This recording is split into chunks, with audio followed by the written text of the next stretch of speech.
Hey folks, I'm Rob Franek, Editor-in-Chief here at the Princeton Review. I'm sequestered in my mom's house in northern New Jersey. I sprung with my entire family from New York City, but we are doing lots of videos right here on our YouTube channel, answering as many student questions daily as we can. So today's question is, what are colleges doing about the SAT, ACT, and AP changes? Folks, we have been talking about this over the last couple of days. We know that every student out there is likely experiencing some change or some cancellation. If you were sitting for the March, April, or May SAT or ACT examinations, you know that those exams have been now canceled and have moved all those exams to the June administration dates. Folks, that is a huge shift for any students to deal with. We also understand that there's nothing that's guaranteed for those June dates for either the SAT or the ACT. We're waiting to see at the Princeton Review as well. Please know you will hear it from us as quickly as we hear it from the College Board who creates the SAT or the folks at the ACT as well if those dates should change. Now couple that fact with many students that are watching this have been prepping for their AP exams all year long. We've done a couple of videos on this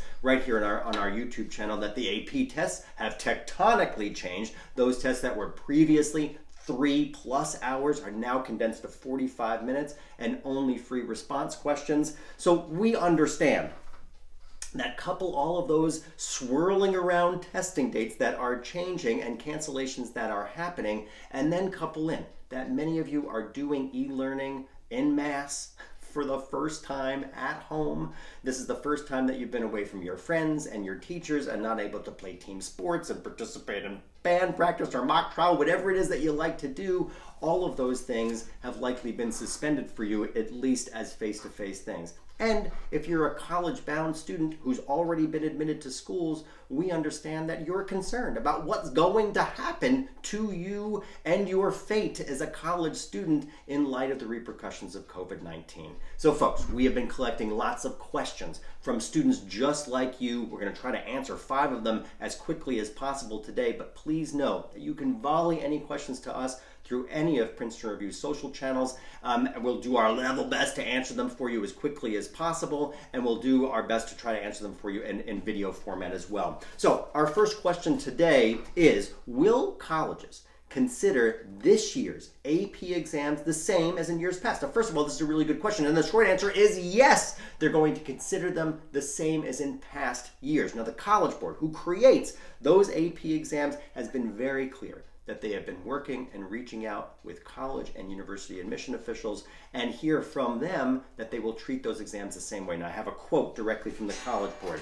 The College Board supports this solution, colleges support this solution and are committed to ensuring that AP students receive the credit for the work that they've done for the entire year. For decades, colleges have accepted a shortened AP exam for college credit when groups of students have experienced emergencies. Now, first of all, this gives us great solace at the Princeton Review, and I suspect the same for you, because this says that both the College Board as well as the colleges themselves have experienced this before. So there's precedent here for emergency situations.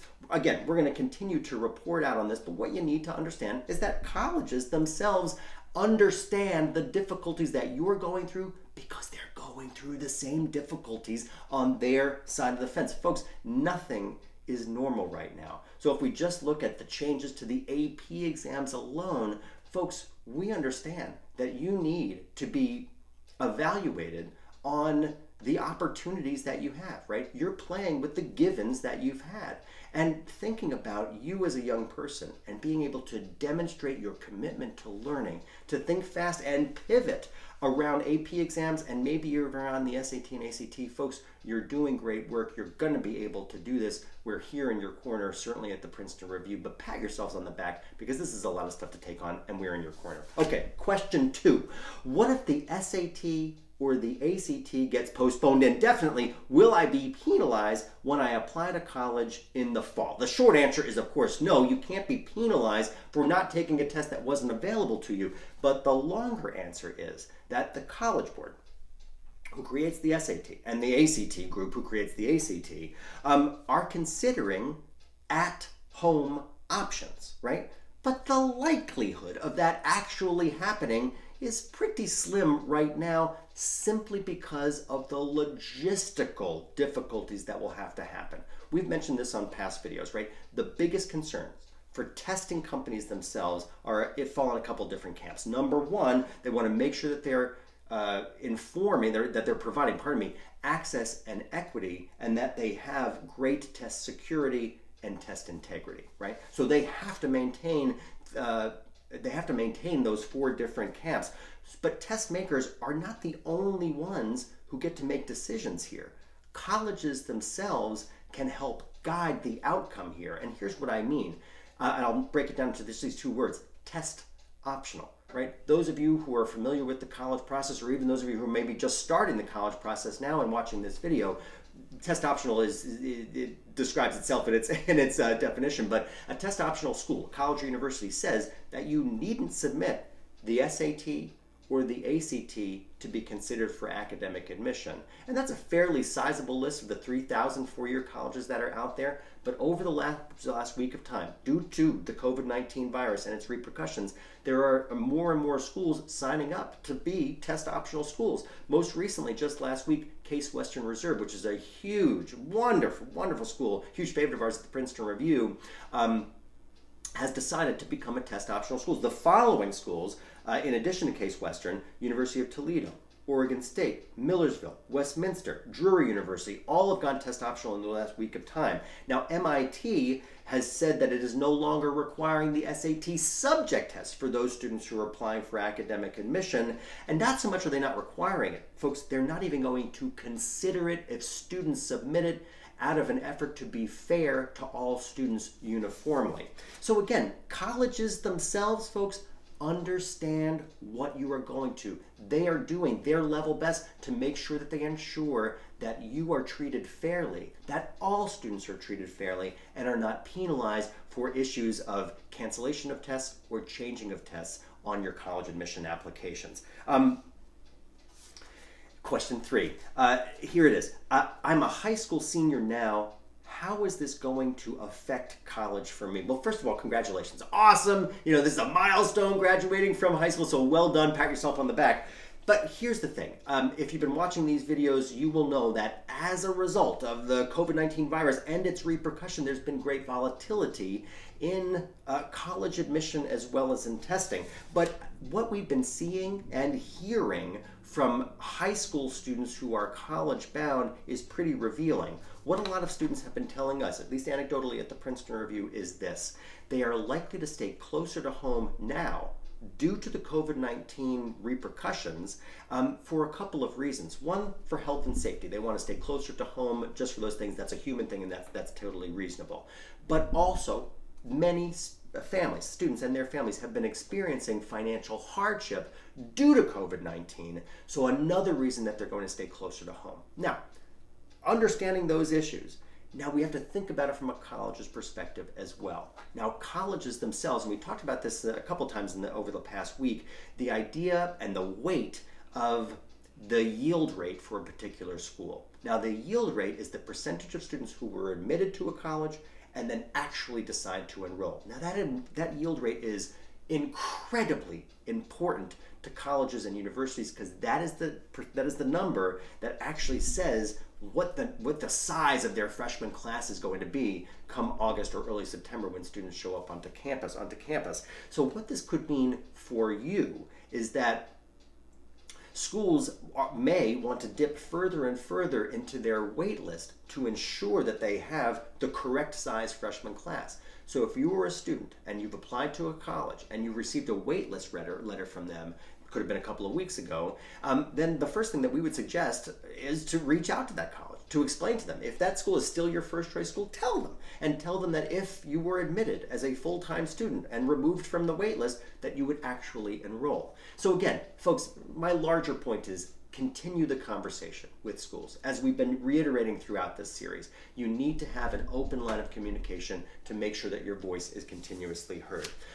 Next, number 4. I'm an international student and I'm looking to go to school in the United States. What does this mean for me? Now, first of all, excellent question, but the sad truth is that at present, the State Department has suspended all student visa services. So depending on how the next weeks and months unfold due to the repercussions of COVID-19, an incoming student who is international coming into the United States might be barred from coming into the United States as a matriculating student.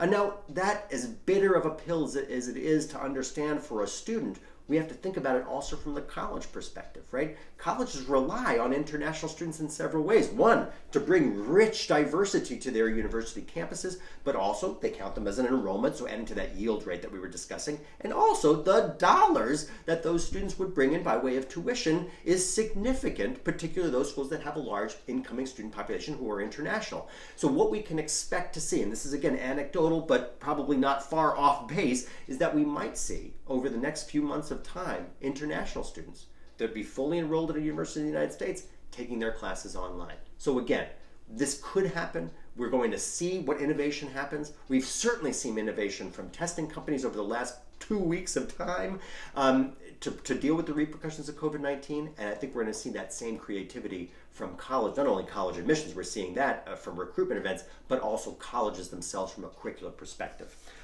Next and last question. How do I decide where to apply to college and where to enroll if I can't even visit? First of all, folks, this is a good question and a tough one. The best way to decide if a school is going to be the best fit for you is to get out on campus. You know, walk around, stay in a residence hall, talk to students and faculty and administrators, eat in the dining hall. Of course, stay overnight if you can do it. But folks, we understand, again, the repercussion of COVID-19 is that those options are not options for you for this spring. So we have a couple of pointers for you. Number one, virtual tours. Folks, we have a long and curated list on our website, princetonreview.com, of colleges and universities that are offering virtual tours. Take them. Folks, you're going to see that school in a different way, whether you went on a real tour back in the fall or some other time, or this is the first time you're doing it. It is essential that you take a virtual tour. Number two, talk to as many, connect with as many current college students at those schools on your admitted list that you can possibly speak to. And you can do this in any number of ways. You can use the admission office to formally set you up to talk to a particular student, or use your own social media. So there are ways that you can stay connected with schools, talking to students, but also interfacing with faculty and administrators and other folks on that college campus. Now, on that point of talking to faculty, many schools, particular schools that you were admitted to, are offering online classes that any admitted student can sit in on, right? So you can actually, starting tomorrow, not only visit a school online, but take an online class to hear and see professors in action that will be your teachers in the next year or years. Folks, this is a wonderful opportunity for you as a student, again, to define if a school is going to be the best fit for you by seeing faculty on campus. And we have to know that not all of college is just studying, right? It's living with people and working together and being in a wonderful community that is absolutely vibrant. Folks, you can still get to that ideal of finding a school that's the best fit, albeit in a virtual and an unconventional way, but you can do it and have conversations and interactions of substance using online methods and online methods throughout the next couple of weeks of time. I'm going to end with this. Folks, if you or your family were experiencing financial hardship due to some repercussions due to COVID-19, please pick up the phone, send an email, write a letter to the admission office and the financial aid team. Reach out to them. Tell them of your hardship, because I suspect that what you're going to hear is a willing ear on the other side, or a willing set of eyes when they start to read about what's happening to you. As we've talked about in past videos, many schools are formally moving their decision deadline from May 1st to June 1st or beyond. But even if a school is not formally signed up to that list, they will hear you and they will see you, and many of them will offer to move those dates as well. Another good thing to remember, and we mentioned this before, there's a group called acceptgroup.org that keeps a list right now, that growing list of schools that are formally moving their decision date from May 1st to June 1st as well. Folks, again, we are trying to do our level best here at the Princeton Review by giving you as much information as possible as quickly as we can get it. Again, I'm Rob Franek. I'm Editor-in-Chief here at the Princeton Review. Please do reach out to us via any of our social channels. If there are any questions that you might have, we'll do our best to answer them for you here as quickly as possible. We're bringing you daily videos. Folks, we are in your corner just as we've always been at the Princeton Review. Be well, be safe, be happy, and tune back into our channel. Thanks so much.